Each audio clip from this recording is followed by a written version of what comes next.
therapists, it's important that we have a good and solid, I would say, understanding of the anatomy and physiology of the body, as many of the treatments aim to improve particular functioning of the body systems.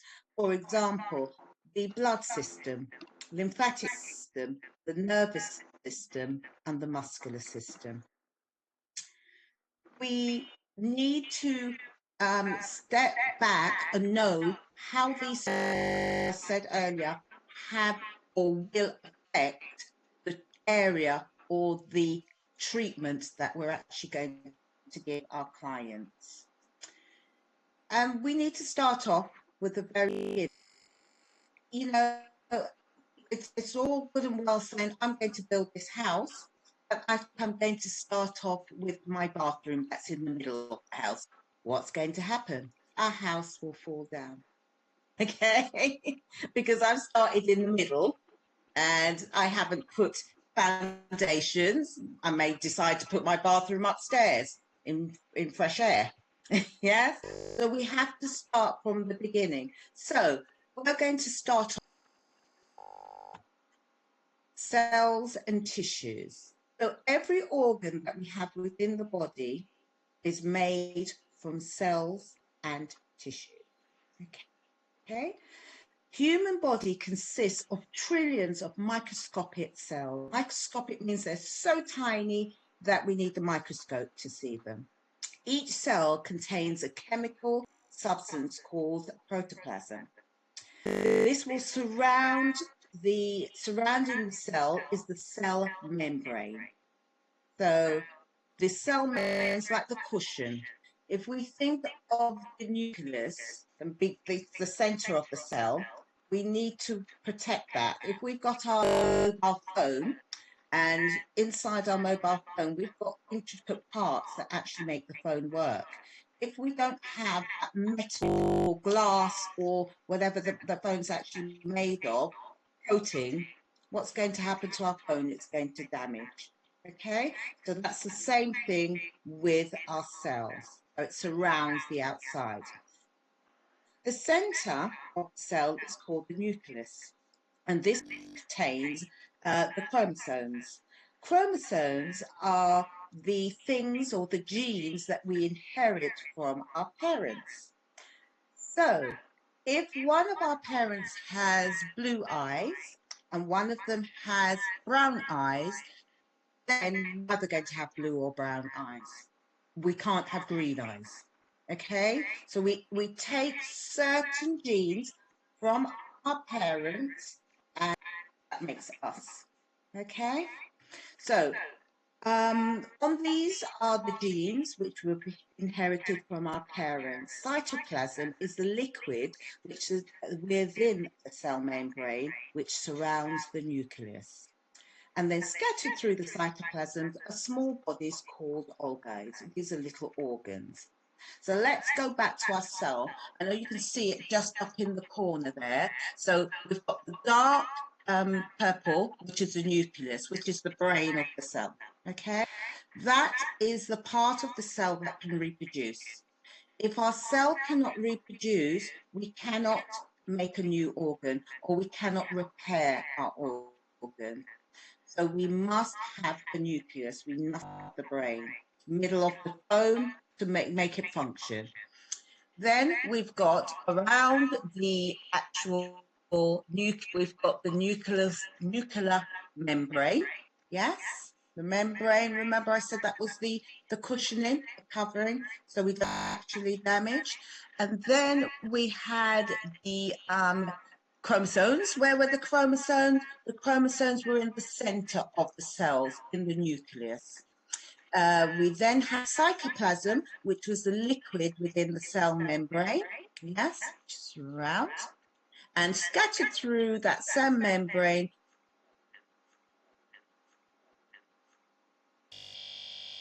Okay, I'm sorry, I keep pausing because, as you know, when we go into the class, I'm used to you saying yes or no and not this silence. So do excuse, I'll get used to the silence.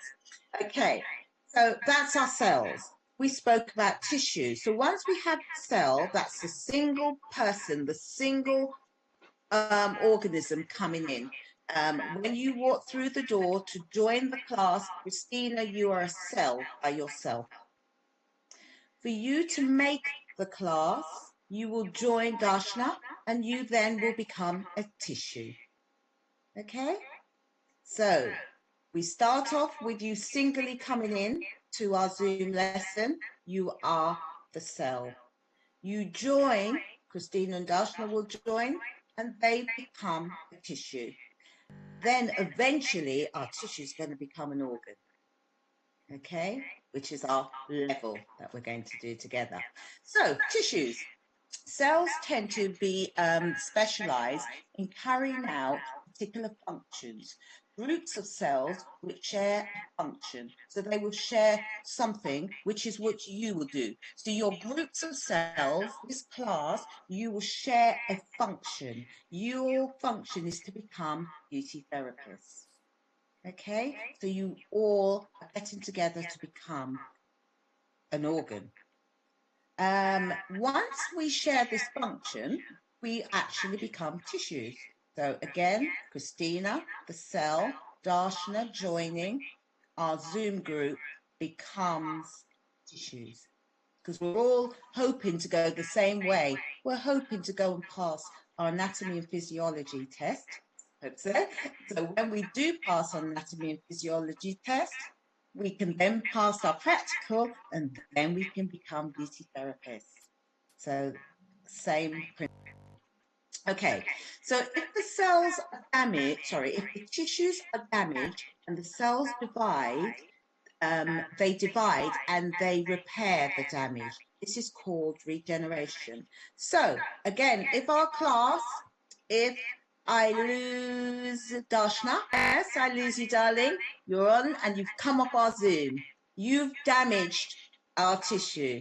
So we have to say, oh, Darshana's gone. So we join back together, we find her, we find our PowerPoint, we do what we need to do, we unmute, and we put you back in, and you become back into our tissues, and that's called regeneration. Okay.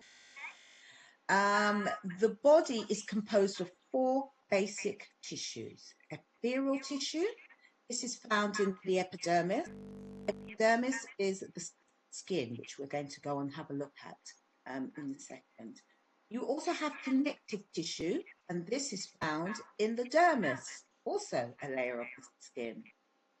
We have muscular tissue, which is voluntary. So voluntary means that we can move it. Yes, the brain cell sends a message and we can actually, there's me moving, I'm voluntary moving my arms about. We also have involuntary muscle, which is like my heart. As much as I want to, I can't stop my heart beating. Yes? Involuntary, it's doing it by itself. Voluntary ones that I can put my hands up and hold them, close them.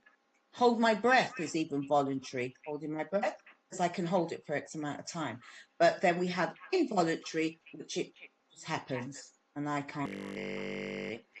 And then we've also got skeletal or smooth muscle tissue, which we're going to look at a little bit later in the presentation, that covers over the bone, okay, which helps to make up our muscles. And then we also have nervous tissue, neurons or nerve cells. Nerve cells, again, we'll look at the nervous system, is not just when somebody says, oh, you get on my nerves, but it also makes us aware of our surroundings. It makes us, especially in the skin, it makes us aware of heat, sharp, cold, blunt. Yeah, so it makes us aware of our surroundings, which is very important, because if we can't feel heat and we put our hands in the lovely fire and it burns our fingers, it's registered up here, isn't it? And I think, oh, there's that fire again, eventually, as a baby. I'm not going to put my fingers in there after about 4 times, because it hurts and it burns. Yes, if that is not working, and it's not registered, I'm constantly going to be putting my hands in that fire. Okay, so that's our 4 tissue types. It's important, it will be in your test, and you will need to know our 4 tissue types: epidermal, connective, muscular, and nervous. Okay, right. I've been speaking about the skin. In every unit, we do need to make sure that we're aware of. There's not one unit in beauty therapy that does not contain the skin. So again, in your test, the skin is a very important structure that you need to learn. The skin is made of cells and tissues. Okay, so hence we started off with our cells and we went on with our tissue.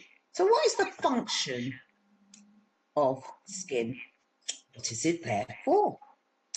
And it does a lot of things. And an easy way to remember the functions of the skin, as you can see on the PowerPoint, it's actually spelled out for you. Shapes, yes? Sensation, heat regulation, absorption, protection, excretion, and secretion. Let's go back again. Okay. So sensation, we just had a little example about sensation. As I say, it's very important in the skin because it makes us aware of our external environment. We need to feel sensation. Can you imagine trying to do, I know we're not allowed at the moment, as Sabrina did say, but trying to do a facial treatment and we use, say, hot towels and it's too hot and our client has no sensation. We're going to burn the client. Yes, because the first thing, before it gets to the point where it burns the client, the first thing the client's going to say, oh, that's hot. Yes, and hopefully we can take it off before we actually burn them. That goes nicely to heat regulation. So the body regulates itself. When it gets too hot, we sweat. By sweating, we cool the body down. Okay, when it's cold, yes, there is things in the skin, especially hair, we can touch hair, that will try and trap heat, trying to warm us, keep us warm. And also, we start shaking, muscles start moving, we're trembling because we're trying to generate heat. So heat regulation helps to keep us not too hot, not too cold. It also absorbs, absorption.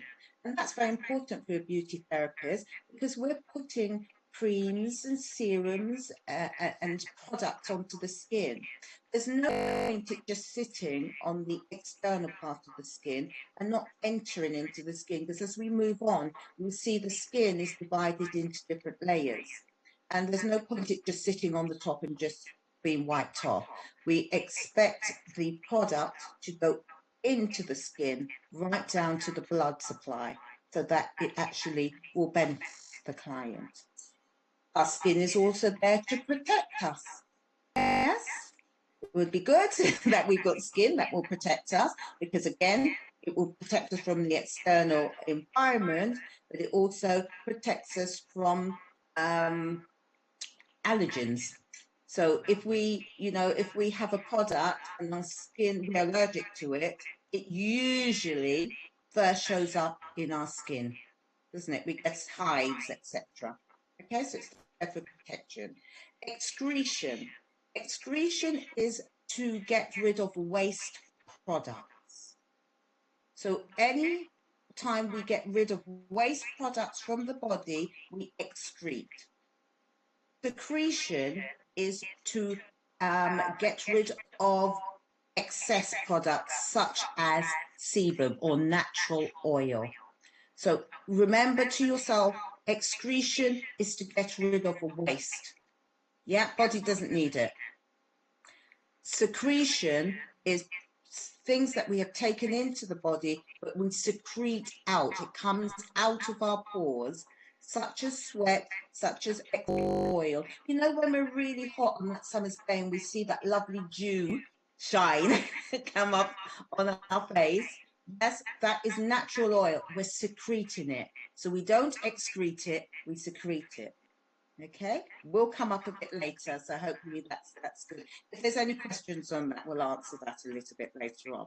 We also, functions of the skin is to store fat, and produce vitamin D. And it also controls moisture within the skin, especially in the deeper layers. Now, vitamin D production does not just come by itself in the skin. We don't just get up and say, I'm going to produce vitamin D. We need ultraviolet light to help us. Okay, so that's sunlight. And I know over the corona, I've been on my phone and looking at bits and pieces, and there's this argument at the moment that is lack of vitamin D actually affecting the symptoms of corona, and there's this argument, yes or no. So hence the government, they allowed us to go and have exercise once a day. They were encouraging us to be outside. You still get vitamin D even on a cloudy day like this. Hopefully, give me nods. Is it cloudy everywhere where you are? Yes or no? Has everybody got sun? Cloud? No, cloud. Okay, that's good. I'm happy. It's supposed to be sunny today, or some of us has got this little in-between thing, but even if I went out today, sat in the garden or sat in the park for 20 minutes, minimum of 20 minutes, I would still naturally produce vitamin D. And vitamin D is very important for us, for our health. It helps with our immune system and other things. Yes, so it's quite important. Lovely. So we're going to move on to the skin itself, the structure of the skin. So I said that, I've just been talking about different layers of the skin and deeper layer, etc. The skin is actually divided into various different layers.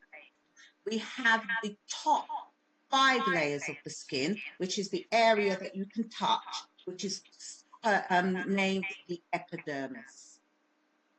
So we will look at that in structures. Five different layers of the epidermis that we need to be aware of. Then we have something called the basement membrane, and that's just glue that glues the epidermis to the dermis. Okay. Now the epidermis you may look and find in some books, and that's classed. Though there is living area in the epidermis, the dermis is really the area that has everything that's alive. Okay, so lower levels of the epidermis is living, but most of the epidermis has gone through a process called keratinization, and it's dead really, and it sheds off. But again, we'll look at that in more detail. So we have the epidermis, the dermis, which I said was the living area, and the subcutaneous layer. The subcutaneous layer is the fat layer. Yes, we need fat. We always complain, I've got fat on my bum, I've got fat on my legs, I've got fat on my stomach. We need that fat. One, it helps us to keep warm, so it insulates us. It's there as protection. It protects our organs, so we have fat around our organs, not too much, but it cushions the organs. And it also helps to protect our bones. So if we fall and we have a layer of fat, it will protect it and it won't break. The thinner you are, the colder you take when it's really cold. So that's a little plus for us ladies, that's got that little layer of fat. We're not so cold when we go out. And you actually feel the difference. I know that I was like a size 14, 16, and I've lost weight. And this winter I was freezing. Usually I didn't feel it. It really went to my bones. So blessed are those that have that little layer of fat that keep themselves warm in the summer. Okay, so let's go a little bit deeper into the skin. So we spoke about the epidermis, which was the very top layer, and there were 5 layers that we need to learn about. Now, in your books and in your test, there may be it may be named 2 different names. There are the Latin names, which we have written at the side of the PowerPoint, and then they have common names. Now, because we have the Latin names, stratum corneum, and you can see them, and dermatism, you can see those. I'm actually, because they haven't labeled them, I'm going to use the common names so that you can identify both of them together, okay? So we've got when you look at the skin, the top layer is the layer that you can touch. We always start at the bottom. So remember our picture before, which I'm just going to flip up again now. We start at the bottom, from the basement membrane and work up. Okay? So when you're actually talking about your epidermis, you never start from the stratum corneum or the horny layer, I'm going to call it. We start from the bottom, the dermative layer. Okay, so you always start bottom up. Right. So we're starting at the bottom, and you can see the dermative layer. Okay, that layer is the living layer. It is literally above the basement membrane, which you can see. So that's up to the dermis. The epidermis has no blood supply. The blood supply comes from the dermis. So when we cut ourselves, and I'm sure it's happened to us, you know, sometimes you cut yourself, but it doesn't bleed, but you can see it's cut or it's scratched. That's because it's only cut into the epidermis.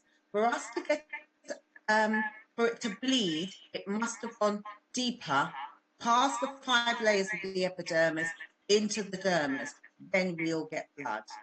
You can also only scar if the cut or the insertion has gone through into the dermis. You can't get scar tissue if you have damaged the epidermis only. So that's a good point to remember. Okay, so the dermative layer is the bottom layer just above the basement membrane.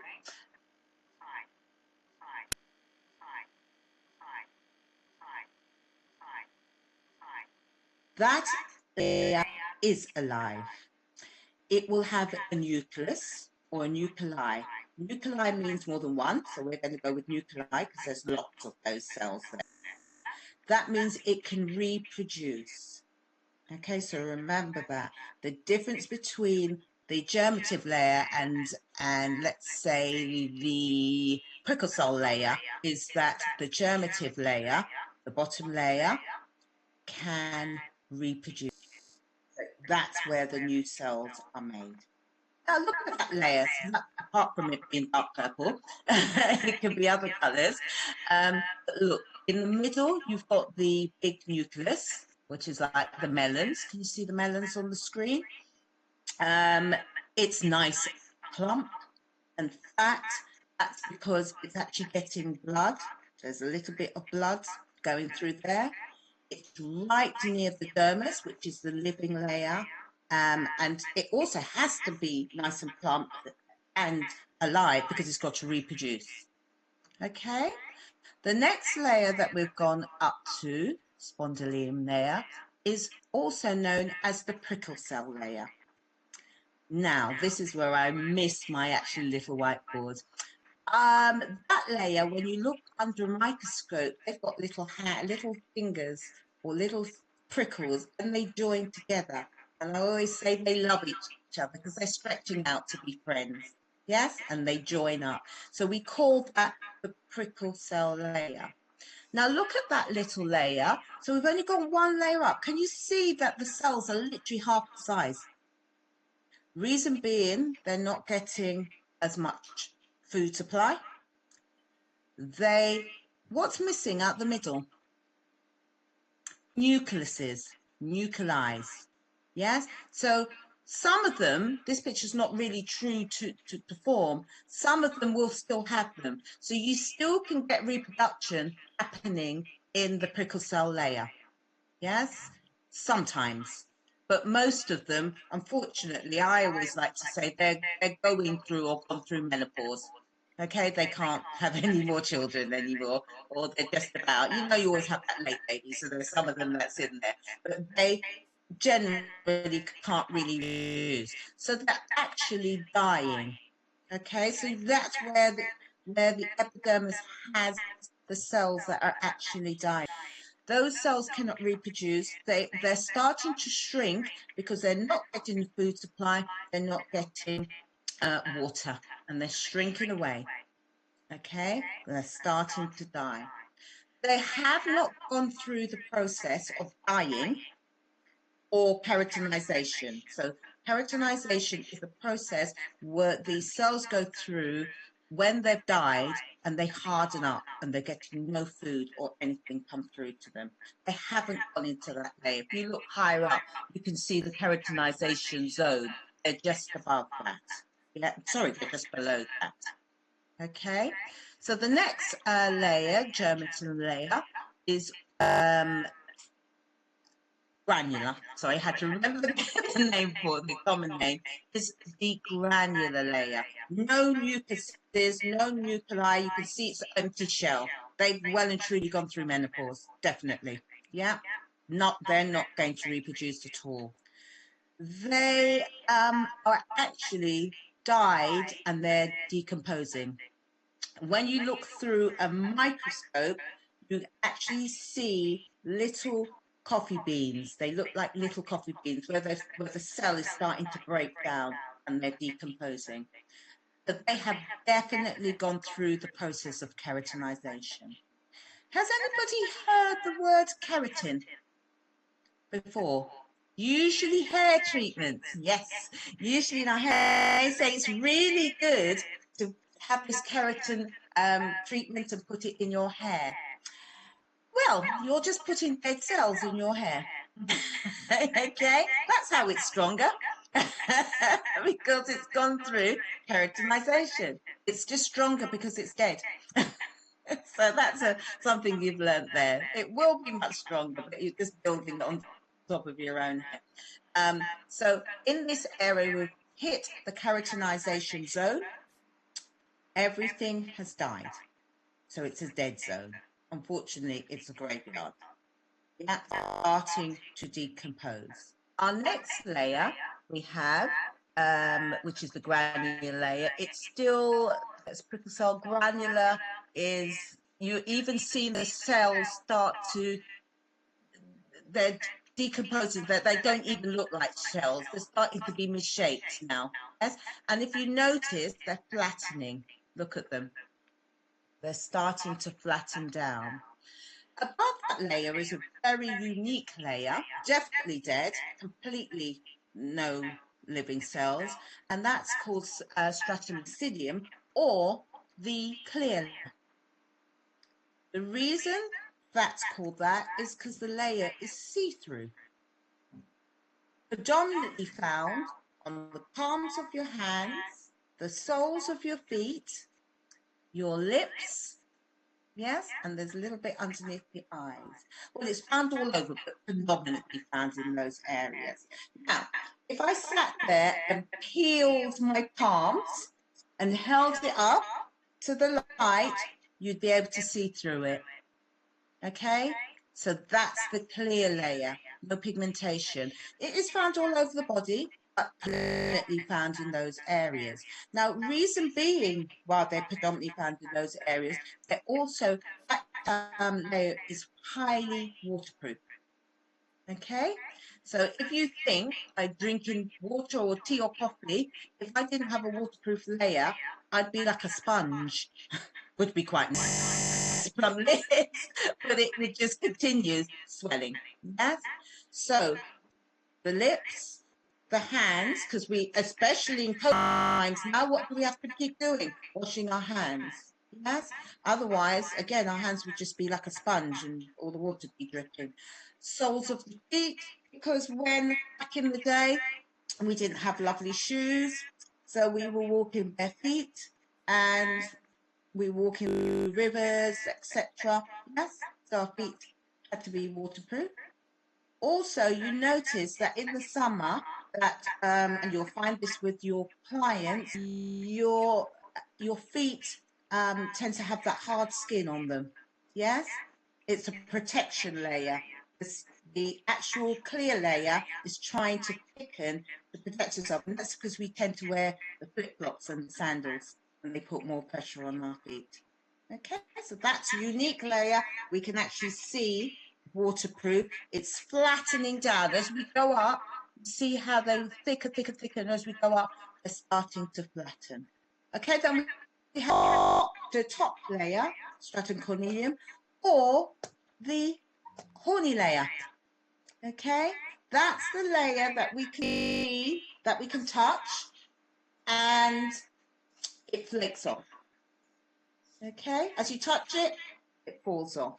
It takes roughly about 28 days to start at the germative layer and get to the stratum corneum layer, the horny layer, where the skin flakes off.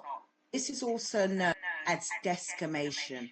This will come up in your test, ladies. Desquamation. Okay, where we naturally shed our skin. Now, us in our common days, we shed our skin, but we've made it very difficult because in our wisdom, we decided that we need to have face creams and we need moisturizers and the skin doesn't particularly need that because we have a natural moisturizer. But we decided that we need them. And technically what we're doing is sticking the dead skin cells onto the skin. So it's not naturally shedding. There are disorders that we can have, such as psoriasis and eczema, where the skin overdrives and it sheds extra. Yes? Has anybody seen anybody that has severe eczema? You can see those patches, can't you? Yes? That's a disorder where it's shedding too quickly. And that's why you see those little red patches underneath them, because they're not ready to be shed. So how can we get around us sticking our skin cells on? We exfoliate. Okay? So we actually manually or chemically rub off the dead skin cells. But if we leave them alone, ladies, which I know we're not going to do because I won't, it will shed itself naturally. Okay, so I've now, on your handout, I've actually gone into the layers. Yes, but there is. So it actually in detail tells you about the dermative layer, and it's basically, and each layer as you go up, and it's basically what I've just said to you. There's one thing I've seen that I haven't said, and that's melanocytes. Has anybody heard of melanocytes? Melanocytes gives us our colour. And that's that green octopus looking thing there. Yes, in the picosol layer or spinny layer, they call it there. Yes, and you can see that green. That's melanin. And melanin is what gives us color. So, you know, when we go out and we have a tan and we get that nice tan, that's the melanin in the skin. The darker your skin color naturally, the more melanin you have in your skin. And obviously it protects us from the UV light. So if I really trying to originate from somewhere that has a lot of sun, my skin will be darker and I will have more melanocytes, okay, within the skin. So that's something. I've spoken about all the other things. I'm just having a quick look because I'm just repeating myself. Perfect. Good. Right, so I just want to retouch the keratinization zones so that we understand it, because I did speak to it very briefly because I knew it was further down. So the keratinization zone or cornified zone, or the zone, the horny layer, yes, where all the cells have died, will eventually shed. So anything above the granular layer is dead. Yes, it is in the keratinization zone. And that's stratum lucidium and stratum corneum, which is the clear layer and the horny layer, those two layers especially. It will take approximately 3 weeks for the epithelial cells to travel from the granular layer, not granular, the germative layer to the horny layer. Remember, I'm using the common words that you're used to them when you see them, because sometimes they come up in the test. The process of cells being shed from the surface of the skin, as I said before, is desquamation. So in case that you guys forget what I say. It is written there for you. Okay. Right, so that's epidermis. We're going to go into the dermis. So remember, it had 3 layers, 4 layers of the epidermis, and then we had the glue, the membrane, then we had the dermis. Now, the dermis is really what we class as the living part of our skin. And in the dermis, you have a hair follicle. The hair follicle is the house in which the hair lives in. Yes? The hole, the house. The hair shaft is the hair itself that you can see, you can touch, poking out of the hair follicle. Then we have the sebaceous gland. Now, the sebaceous gland, as I look at the picture and hope you see, is on the right-hand side, and it's like a bunch of purple grapes. Yes? Sebaceous gland is where we get our natural moisturizer from, and it is joined to the side of the hair follicle, always found in that place. You will also have the erector pili muscle below the sebaceous gland at the bottom of the hair. You'll see this, it's like a muscle, like a mask going up.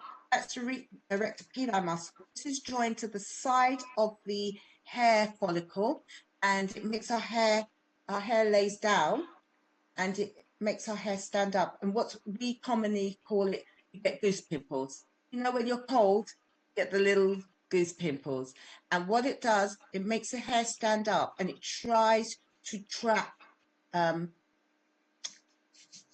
heat so that we don't get cold, which is regulating. Remember we spoke earlier about the functions? Regulates the heat. Or people say, oh, that's really made my hair stand. Yes, when you go through somewhere that you don't like. You've got sensory nerve endings. I'm just trying to find one for you. Sensory nerve endings, like that green tree on the left-hand side. Can you see it's branching off? And that's where you can feel the hot, cold, sharp, blunt sensory nerves. So lets us know what's happening. We have sweat glands. Sweat glands are on the other side, and it's yellow, and it's coiled in the dermis. And as it comes up, it comes out of the epidermis, it is straight. You can see it coiling, comes up, and then comes out of the pore. Okay, that's we sweat. The papillary layer and the rectal layer, which I want to talk about a little later. So if you look on the right-hand side, you will see the rectal layer and the papillary layer. The papillary layer is just below the epidermis. The rectal layer is slightly deeper. Now, in the rectal layer, we have fibers, elastin and collagen. Elastin gives our skin that bounce, the elasticity, and collagen makes the skin strong. So if you think of those lovely scrunchy hairbands, I've lost mine, I had one on just now. You know, when we buy them, they're so nice and tight, and they're tiny like that. And as we keep using them, they lose their shape and they stretch out. Yes? That's like, so when they're nice and tight, that's the elastin, giving it the elasticity, the collagen making it strong. But as over time, they get bigger and bigger, the elasticity goes, it doesn't even stretch anymore, doesn't it? I don't know about yours, mine just wrapped around, and it's not strong, and after a while they break. Yeah, unfortunately, ladies, that happens to our skin too. Okay, and that's when it gets old and we get your skin and it starts to fall. And we've done nerve endings. Now, I just want to mention at the bottom, you see the yellow areas at the bottom of the slide.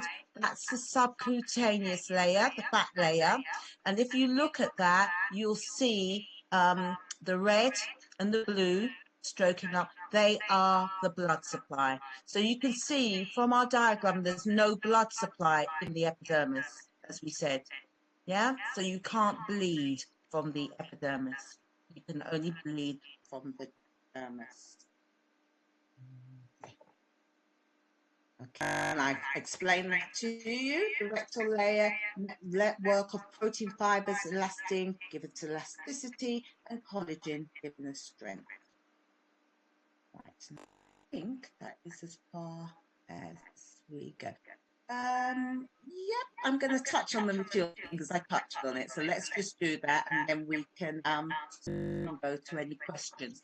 So going back to our lovely hairbands, remember I said, unfortunately, those collagen elastin fibers happens to us in the skin. So the change in appearance of a woman's skin is closely related to an altered production of hormones and the menopause. Okay, mature skin has the following characteristics. You can get a mature skin in beauty therapy world is plus 25. Depressing. Okay, so if you're 25 plus, you've got mature skin. Okay, anyway, in some form or another. If you're my age, you've got definitely have, okay, mature skin. And these are characteristics of a mature skin. It will be quite dry because the sebaceous and pseudoprecious glands are less active. Sebaceous was the natural moisturizer. The pseudoprecious glands is excretes a sweat, but it's thicker and more oily. Okay, it's not water. Again, we will cover that a little bit further down. You will lose your elasticity, the bounce, which we just spoke about, because the elastin and collagen fibers harden. The skin tends to be thin because the reproductive time has slowed down, yes, through the epidermis. You'll have broken capillaries, especially on the cheek and around the nose, again, because the skin is quite thin. You'll have slack contours, the muscles, they start to drop, and that's due to loss of muscle tone. And it's more obvious, you can see a more bony structure because there's less fatty tissues or supportive tissues, which is your sebaceous, not sebaceous, your subcutaneous tissues. Again, there's not so much of them. So these are things that are not all, but if you're seeing like 3 or more of these things, then your client has a mature skin. Okay? Unfortunately, and usually plus 25 you'll see these. You'll also see the skin is sallow, which is yellow. It could have pigmentation, so it could have dark patches. Yes, hyperpigmentation is dark patches, hypopigmentation light patches, so it's not nice and even. Yeah, and that could be due to hormones as well, and that's poor blood circulation, and therefore the skin is not getting enough nutrients. You see puffiness because our metabolism slows down and our waste products are not being removed from the skin as quickly as they used to do when we were younger. So unfortunately, it goes downhill after 25. Seborrheic warts. Okay, don't really. This is important. You can also see hair growth on the upper lip, chin. They maybe become darker and coarser. I'm saying yes because I'm in the mirror all the time, taking that one off. You could also get dark circles and puffiness that occur underneath the eyes. Again, that's to do, we're not getting rid of the products, unfortunately. You can see on this picture the muscle tone's gone. The wrinkles are caused again with the muscle tone.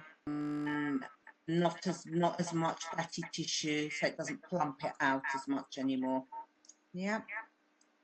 So, sorry, I've gone to that. I wanted to explain that to you, and then we're going to finish. Right.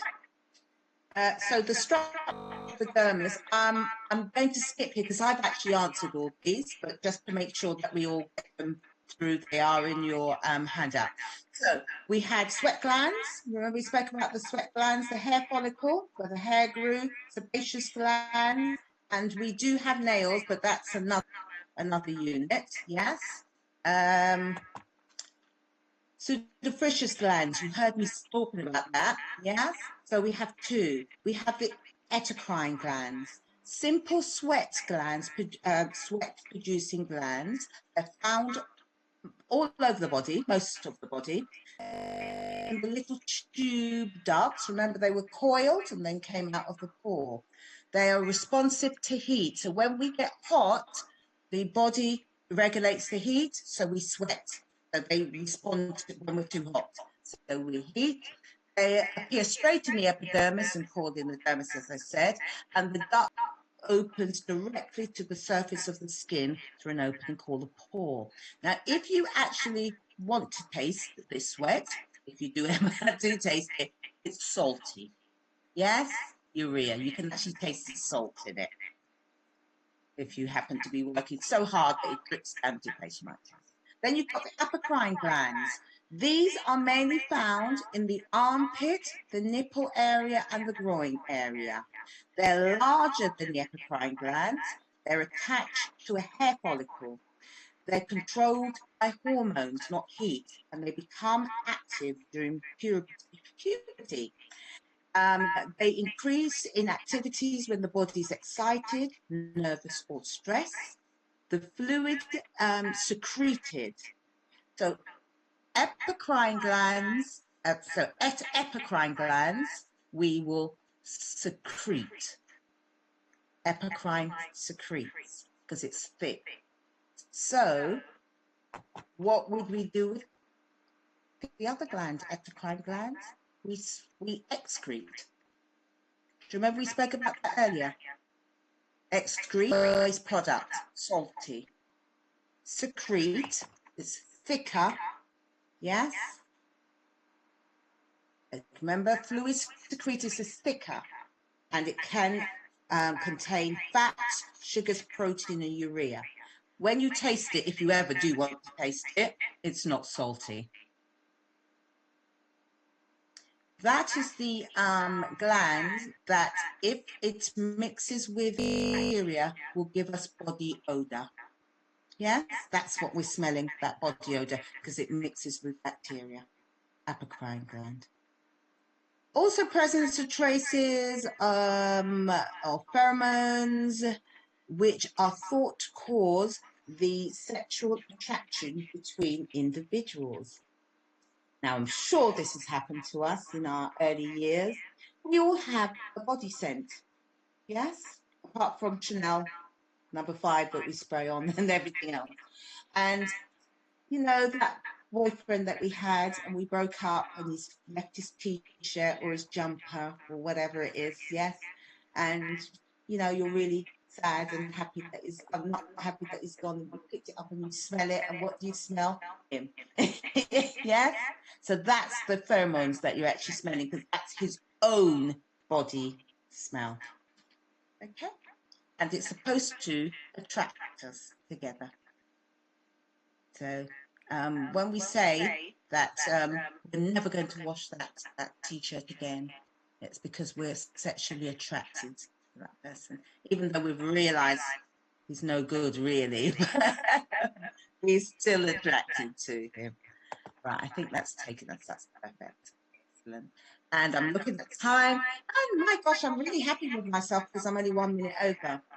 Okay, so what I'd like us to do, I'm sure you've got some questions. If you unmute yourself, and then I can take any questions that anybody has. Do you want to unmute? Is that a yes? Are we unmuting? Yeah, unmute. Oh, here we go. We've got one. Christine says unmute. Darshna, do you want to unmute, my darling, and speak to me? I haven't spoken to you for ages. Okay. Excellent. Lovely. Any questions, ladies? How did that go? Because this is new. You know, I like to hear you talking back to me, and I'm not a presentation person. I like to have this one-to-one, and talking. How did that lesson go for you? Oh, brilliant. Yeah, it's lovely. Good. Really, So you did enjoy it. Perfect. yeah, it's great. Good. So it's something I think we should continue. You'll notice that I didn't, for ladies who haven't done it, but I think most of you, I've seen you all before. It's something that you have done, but I wanted to start it anew because it's been such a long time. So I know there may be bits, but what's nice, it may come back to you. You might think, oh yes, I remember when Debbie said that, and it will just get you nice and ready for your tests again, because it is quite important. Any questions, ladies? No? Good. Actually, I have one question. Yes, my darling. Hello. Hello. It's more like an organizational question. So with the test Okay. and everything, and the classes, so I've asked before, and actually Sabrina mentioned that there might be opportunity to do classes on different dates. I'm not sure what is the plan of Okay. returning to physical and when the Right. test So will that happen. you need. Yeah. Thank you, Sabrina. Okay, no problem. Holly, yeah, I did email you back, which was great. So obviously the centres have just been given the green light to go ahead recently. So we are scheduling in more sessions, and we are scheduling assessment sessions. So we will be getting in touch with the students, with all of you, to invite you in, but it will be smaller class sizes. So we'll have to book you in. So we will have to invite you and give you selected dates.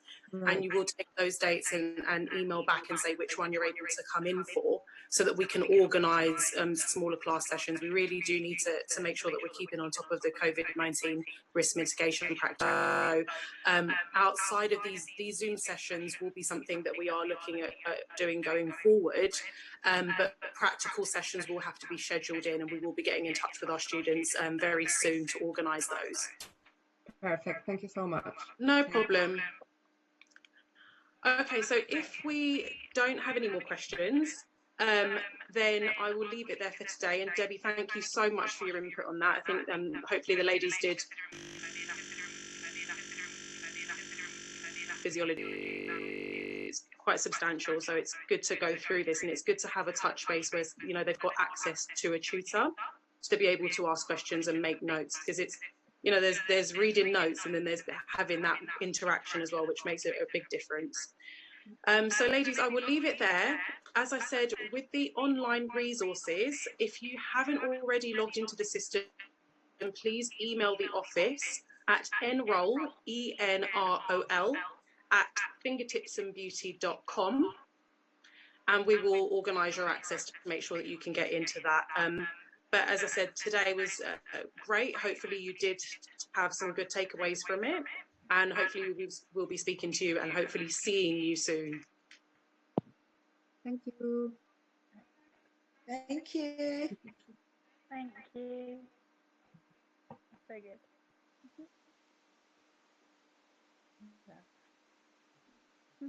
Shall we leave? I'm not sure what to do. Yes, you can. I'm so sorry, ladies. Yes, you're quite welcome to leave now. Thank you. Right, have a lovely day. Nice to Thank you you too. again. Bye.